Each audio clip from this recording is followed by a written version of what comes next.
Pakistan penal code का chapter 4 और इस चैप्टर 4 के भी ख़ास तौर पर सेक्शन 96 से ऑनवर्ड जो सेक्शंस हैं वो इसको डिस्कस करते हैं। वो कहते हैं कि जब आपको जान का ख़तरा हो तो आप उस बंदे को, सिचुएशन सपोज़ ऐसी बनती है कि वो बंदा एक हमला आवर है मुझ पर और वो मुझे जान से मारने के दर पे है और मैंने उसको नुकसान ना पहुंचाया या मैंने उसकी जान ना ली तो फिर जो है वो मुझे मार देगा। उसने मेरे ऊपर गन तानी हुई है तो फिर जो है अपनी जान बचाने के लिए मैं उसको मार सकता हूँ। ये इसको हम राइट ऑफ प्राइवेट डिफेंस या राइट ऑफ सेल्फ डिफेंस कहते हैं। तो अपने डिफेंस में उसकी जान लेना फिर वो कानून जो है वो मुझे, अदरवाइज़ मैं किसी को मर्डर करूँगा तो ज़ाहिर है मेरे ऊपर वो 302 का चार्ज लगेगा, लेकिन इस सूरत में मेरे ऊपर 302 का चार्ज नहीं लगेगा। इसी तरह अगर किसी और की जान को ख़तरा है, मैं देखता हूँ कि मैंने अगर उस असेलेंट को, उस हमलावर को नुकसान ना पहुँचाया तो वो उस बंदे को मार देगा, तो तब भी मैं उसको नुकसान पहुँचा सकता हूँ, इवन जान भी ले सकता हूँ।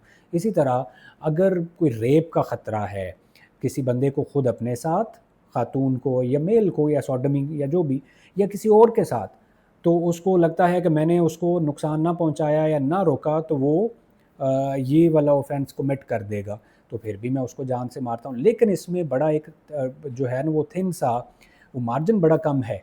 कानून ये कहता है कि ये आपका जो एक्ट है या आपका जो रिएक्शन है वो बड़ा प्रोपोर्शनेट होना चाहिए। ऐसा नहीं है कि वो अगला बंदा वो कोई स्टिक लेके आया, मुझे मारने के लिए दौड़ा है और मैं उसको गन निकाल के उसको मार दूँ, ऐसा नहीं है। फिर मुझे राइट ऑफ प्राइवेट डिफेंस उस तरह मैं नहीं ले सकूँगा। वो कोर्ट या लॉ ये कहता है कि भाई उस डंडे से ज़्यादा क्या नुकसान, या उस छोटी सी स्टिक से क्या नुकसान तुम्हें पहुंचा सकता था, तुमने तो फायर ही उसको मार दिया और फायर भी उसको किसी वाइटल पार्ट पर मार दिया जिससे उसकी जान फौरी चली गई। तो आप उसको उस तरह नुकसान पहुंचाएं कि वो मतलब जितना डेंजर है उस लेवल का आप उसको, ये नहीं है कि आपको लाइफ का ख़तरा ही नहीं है और आप उसकी वो जान ले लें। इसी तरह अगर मैं किसी के घर गया हुआ हूँ और वहाँ पर लड़ाई या ऐसी कोई बात हो जाती है और मैं कहूँ जी उसने मुझ पे हमला कर दिया, तो फिर मेरा केस कमज़ोर होगा कि मैं उसके घर में था। लेकिन अगर वॉइस वर्सा हो, कोई और बंदा मेरे घर में आके मेरे ऊपर हमला आवर हो, तो फिर मेरा केस ज़रा मज़ीद बेहतर होगा कि मेरे घर पे आके उसने हमला किया और मुझे जान से मारने का उसने वो इरादा किया, कसद किया और वो मैं ना उसको नुकसान पहुंचाता।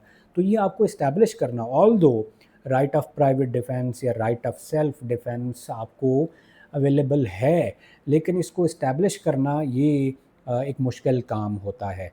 सपोज़ कोई एविडेंस है इन शेप ऑफ सीसीटीवी या वीडियो या in shape of presence of witnesses, वो कहते हैं हाँ जी बिल्कुल ऐसा ही है, ये हमारी सामने हुआ, हमारी आंखों के सामने, ये अगर ना मारता तो उसने इसको मार देना था। तो इसको इस्टेब्लिश करना मुश्किल है।